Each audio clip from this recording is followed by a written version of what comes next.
Okay, this is the malware chapter, right? And malware actually is the overall encompassing term or the umbrella term, right? Any kind of software which is malicious or bad is considered malware, right?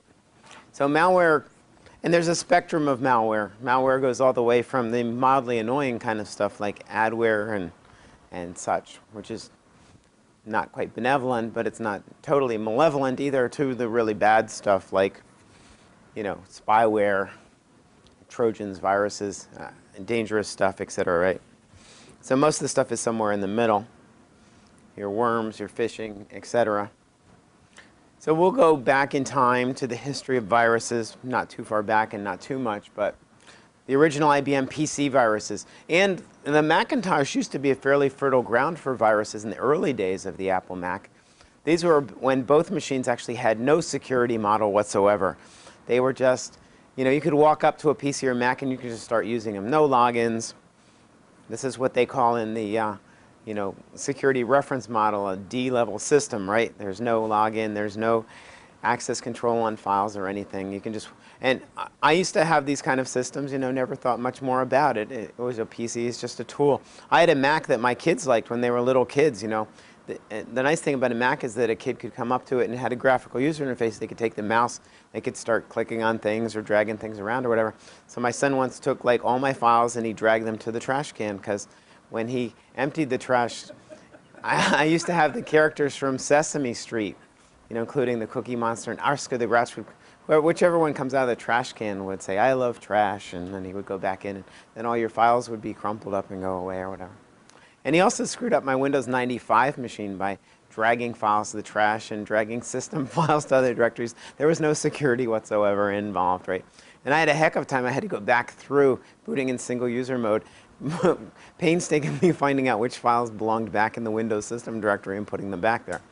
So at that point, I actually brought up Windows NT3 on my home machine and said, well, I'm the security guy. I'm supposed to be secure. I better secure this machine. And you can't really secure Windows 95 very well. There are some ways to do it. We used to do it in some of our educational labs. You can buy these lockdown tools for Windows 95, which basically makes all the files read-only, and you have to set a password on the whole thing. They'll freeze the configuration. Fortress, I think, was one of those packages. We used to use it in libraries and things like that. So viruses, they spread great on machines that have no security whatsoever, right? But most machines these days do have security, right? All Windows machines now, there's no more Windows 95, 98 ME. Everybody should be running something which is a descendant of NT, right? So they should be running either XP or Vista or 7. Highly secure, advanced, sophisticated operating systems with a security model. Or they should be running Mac OS. Mac OS X, it's really a Unix operating system, right? But you still can get viruses. So some people said, once we go to advanced operating systems with security, we won't see viruses anymore. We still see them. Yeah. And the users get infected. The problem is you got to get the users off running as administrator. And on Unix systems, it would be like if the users were running as root all the time, and Unix administrators don't run as root all the time. So we'll talk about the characteristics and types of viruses and different types of what they call badware here. How viruses work, how to detect them, the top 10 viruses of 2008. And then we'll talk about incident response, Trojan types, and then some other features of viruses such as packers, encryptors, right, and other things, and some Trojan detection tools. UPX is a big packer.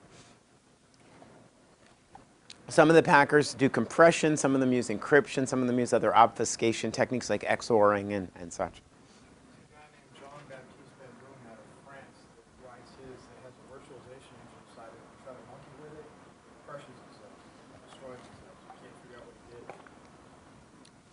Who's the first person that began to do academic research on computer viruses? There's a guy named Fred Cohen back in the 70s, before most people had PCs or there were PCs. Now, there were mainframe viruses that people played with, but they were really just programs that programmers wrote, as interesting experiments and proofs of concept. There, in fact, used to be a game called Core Wars, where programmers would compete against each other to write programs that would take over the core memory of the machine. And whoever could play king of the hill would win. Similar things to that. But you don't start seeing the real computer viruses until really very late 70s, early 80s, when the IBM PC comes out in 1981. There really weren't any 8-bit, viruses on CP/M or TRS-80s or Apple IIs. How do you detect? So you're on an early IBM PC with DOS. That's when people start writing the first viruses out there. How do you know that you've got a virus then? Your computer slows to a crawl. Because the virus is using up cycles. Sometimes it's running amok. It's not doing the correct thing. Virus writers don't always write perfect programs either. Sometimes it crashes or hangs or locks up, right? Original IBM PC and the Mac, they had no memory protection. Programs ran in the same address space with the operating system. Either one could trash the other. Usually it was the application that was trashing kernel memory, right? That's why they called Macintosh a Mac, right? Mostly always crashes.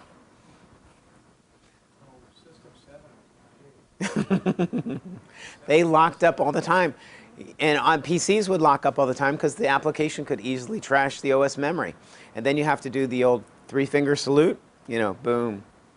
The nice thing is once you come out with Windows, and Windows has memory protection, and then it begins to actually isolate the user from the operating system, you can still have the application hang up and crash, but it doesn't usually crash the operating system. So you can just get rid of the application, restart it, and you don't have to reboot the whole machine.